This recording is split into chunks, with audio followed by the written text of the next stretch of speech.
রাস্তায় দাঁড়িয়ে থাকা বেসরকারি শিক্ষক নিবন্ধন ও প্রত্যয়ন কর্তৃপক্ষ এনটিআরসিএ নিবন্ধনধারী নিয়োগ প্রত্যাশী শিক্ষকদের দাবির কথা শুনলেন তারেক রহমান। রাজধানীর গুলশানের ব্যস্ত সড়কে বৃহস্পতিবার দুপুরের এই ঘটনাটি ছিল পথচারী এবং উপস্থিত আন্দোলনরত শিক্ষকদের কাছে এক অভাবনীয় মুহূর্ত।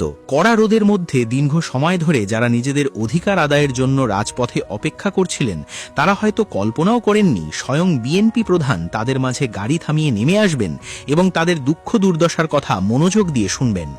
এদিন দুপুরে বিএনপির ভারপ্রাপ্ত চেয়ারম্যান তারেক রহমান নিজ বাসভবন থেকে গুলশানে অবস্থিত চেয়ারপারসনের রাজনৈতিক কার্যালয়ের দিকে যাচ্ছিলেন। সাধারণত ভিআইপি মুভমেন্ট বা রাজনৈতিক শীর্ষ নেতাদের চলাচলের সময় গাড়িবহর দ্রুত গতিতে গন্তব্য অতিক্রম করে, কিন্তু এদিন ঘটল ব্যতিক্রম। গুলশানের রাস্তায় আন্দোলনরত একদল শিক্ষককে প্ল্যাকার্ড হাতে দাঁড়িয়ে থাকতে দেখে তিনি তার গাড়িবহর থামানোর নির্দেশ দেন।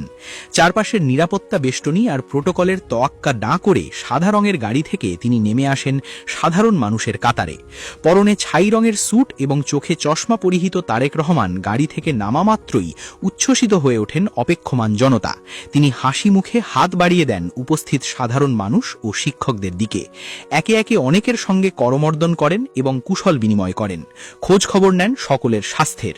সেখানে উপস্থিত ছিলেন এনটিআরসিএ কর্তৃক নিবন্ধিত কিন্তু নিয়োগ বঞ্চিত অসংখ্য শিক্ষক। দীর্ঘদিন ধরে তারা নিয়োগের দাবিতে আন্দোলন করে আসছেন। আমলাতান্ত্রিক জটিলতা, দীর্ঘসূত্রতা এবং নানা আইনি প্যাচে আটকে আছে তাদের সোনালী ভবিষ্যৎ। তারেক রহমানকে কাছে পেয়ে তারা নিজেদের জমানো ক্ষোভ আর কষ্টের কথা তুলে ধরেন। তারা দাবি জানান চাকরিতে দ্রুত নিয়োগের। তারা বলেন মেধা আর যোগ্যতা থাকার পরও বছরের পর বছর তারা বেকারত্বের অভিশাপ বয়ে বেড়াচ্ছেন। নিয়োগ প্রক্রিয়ার দীর্ঘসূত্রতার নিরসন করে দ্রুত পদায়ন নিশ্চিত করার জন্য তারা আকুতি জানান, বলেন তাদের দুঃখ দুর্দশার কথা।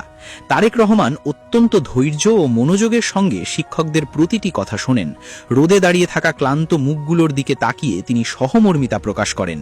শিক্ষকদের আশ্বস্ত করে তিনি বলেন, বিএনপি যদি আগামীতে রাষ্ট্র পরিচালনার দায়িত্ব পায় তবে এই বিষয়টি সর্বোচ্চ গুরুত্বের সঙ্গে বিবেচনা করা হবে।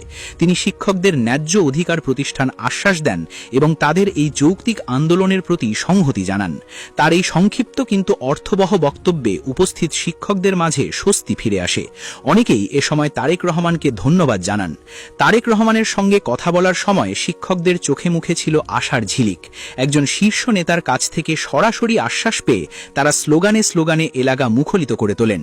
গানের কলি দুর্নীতির আগে দেশপ্রেম, অবিচারের আগে সুবিচার যেন তখন স্লোগানে রূপান্তরিত হচ্ছিল। তারেক রহমান যখন পুনরায় গাড়িতে উঠে গন্তব্যের উদ্দেশ্যে রওনা হন, তখনও পেছনে হাত নেড়ে তাকে বিদায় জানাচ্ছিলেন অসংখ্য মানুষ। এই ঘটনাটি সাধারণ মানুষের সঙ্গে নেতৃত্বের দূরত্ব ঘুচিয়ে ফেলার একটি প্রয়াস। নেতার আগে জনতা এই মন্ত্রে উজ্জীবিত হয়ে তারেক রহমানের এই আকস্মিক সাক্ষাৎ এনটিআরসিএ শিক্ষকদের মনে নতুন করে আশার সঞ্চার করেছে। দীর্ঘ বঞ্চনার শিকার এই শিক্ষকরা এখন স্বপ্ন দেখছেন হয়তো শীঘ্রই তাদের অপেক্ষার প্রহর শেষ হবে এবং তারা শ্রেণীকক্ষে ফিরে দেশ গড়ার কারিগর হিসেবে নিজেদের নিয়োজিত করতে পারবেন। গুলশানের রাস্তায় ঘটে যাওয়া কয়েক মিনিটের এই ঘটনাটি রাজনৈতিক অঙ্গনে এবং সাধারণ মানুষের মাঝে ব্যাপক চাঞ্চল্যের সৃষ্টি করেছে।